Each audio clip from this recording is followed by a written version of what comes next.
Bismillahirrahmanirrahim. Assalamualaikum warahmatullahi wabarakatuh. Alhamdulillahi wa sallallahu ala nabiyyina wa mustafahu wa ala alihi wa sahbihi ajma'in. Para hadirin, jamaah dan pemirsa dirahmati Allah Subhanahu wa taala. Telah kita lalui bagaimana pentingnya kita untuk mendalami Al-Qur'an, gitu ya, dan kenapa kita mesti memilih satu kitab minimal. Kitab yang hari ini kita kemudian sajikan yaitu Awwal Marrah Atadabbarul Quran. Begitu juga dengan keunggulan dari kitab ini. Nah, sekarang insyaallah kita akan masuk ke muqaddimah.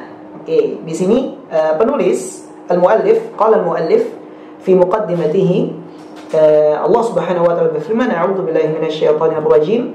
Alhamdulillahilladzi anzala 'ala 'abdihi al-kitab wa lam yaj'al lahu 'iwaja.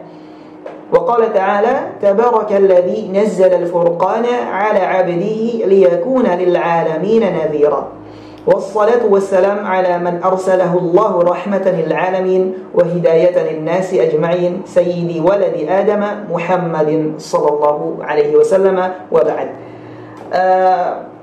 Mu'alif mengatakan atau penulis mengatakan memulai sebuah kitab ini dengan pujian kepada Allah Subhanahu wa taala, dan betapa luar biasanya mu'alif dengan kita bisa lihat kedekatan mu'alif dengan Al-Qur'an, yaitu dengan cara beliau memilih hamdalah dengan beriqtibas. Iqtibas itu mengutip ayat Al-Qur'an yang ternyata ayat Qur'an itu kan macam-macam, para jamaah dirahmati Allah. Dan beliau mengutip di sini, kita hafal sama-sama ya, surah Al-Kahf. Bukan surah Al-Kahfi sebenarnya, tapi Al-Kahf, suratul Kahf gitu, surah Al-Kahf. Kenapa Al-Kahfi? Karena sebenarnya itu dari mudhaf ilaihi saja, jadi kasrahnya dibaca gitu. Sebenarnya untuk lebih fasih, sebenarnya nggak perlu pakai kahfi, cukup Al-Kahf. Itu udah mafhum di kita bahwa surah Al-Kahf hari ini surah Al-Kahfi gitu. Baik, dalam surah Al-Kahf di sini, alhamdulillah alladzi anzala 'ala 'abdihi al-kitaba wa lam yaj'al lahu 'iwaja. Kenapa saya tadi sampaikan ini merupakan sebuah kecerdasan dari muallif? Karena semua ayat tentang alhamdulillah itu termaktub jadi 5. Ya, ada kurang lebih ada 5 hamdalah dalam Quran yang digunakan untuk pembuka Quran. Pertama, ya, surah Al-Fatihah.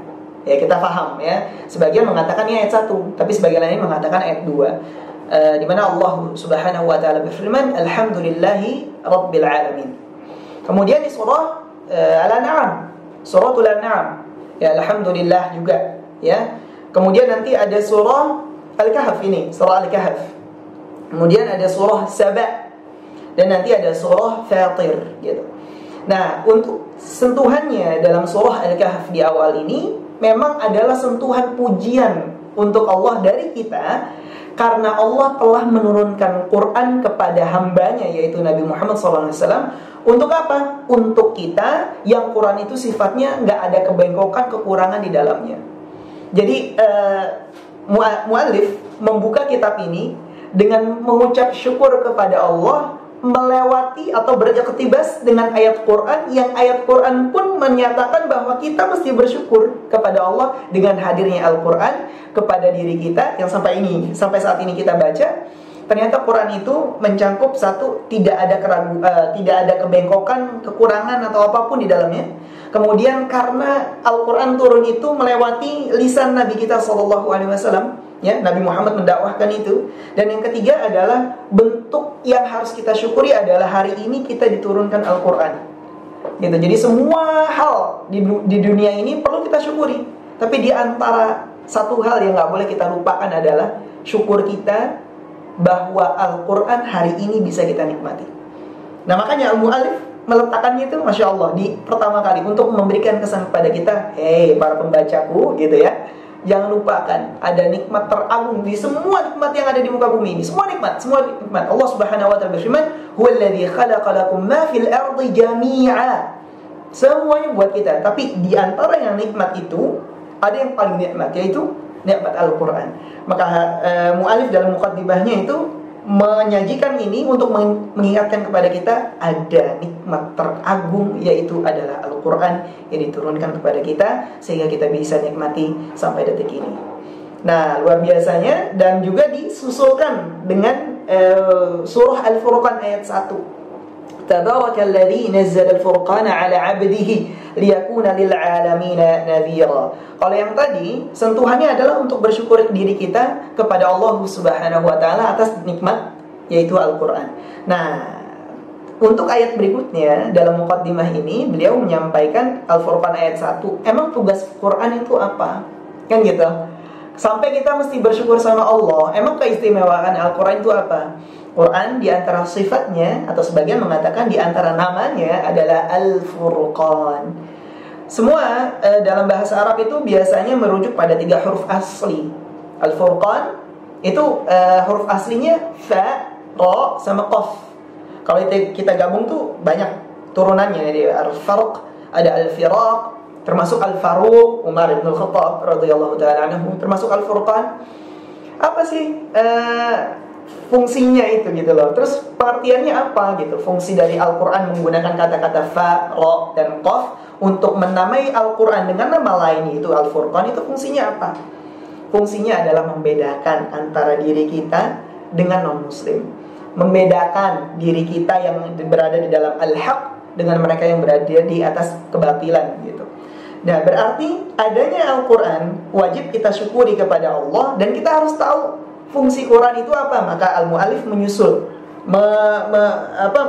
menaruh letak ayat berikutnya adalah surah Al-Furqan agar kita tahu yang kita syukuri adalah Al-Quran, yang fungsi Al-Quran adalah membedakan diri kita dengan orang lain, membedakan diri kita dengan non-muslim, membedakan diri kita yang spesial dengan yang belum spesial gitu. Maka kalau diri kita pengen spesial, para jamaah dirahmati Allah Subhanahu wa taala, lewat muqaddimah ini mualif ingin menyindir kita, jangan jauh-jauh dari Quran. Jangan jauh-jauh dari Quran. Demikian. Kemudian beliau rahimahullah atau hafizahullah melanjutkan dengan salawat kepada Nabi kita sallallahu alaihi wasallam. Dan ini merupakan salah satu adat ulama kita, bahwa setelah kemudian ingin menyampaikan sebuah kajian, biasanya para ulama-ulama kita menyampaikan alhamdulillah dan salawat kepada Nabi kita sallallahu alaihi wasallam. Begitu juga Nabi. Ya, Nabi dalam khutbahnya, dalam dialognya itu terkadang pakai itu. Ya, jadi hamdalah, setelah itu baru salawat kepada Nabi. Kalau dalam hal ini salawat kepada beliau sendiri, kalau memang Nabi Muhammad SAW masih hidup saat itu.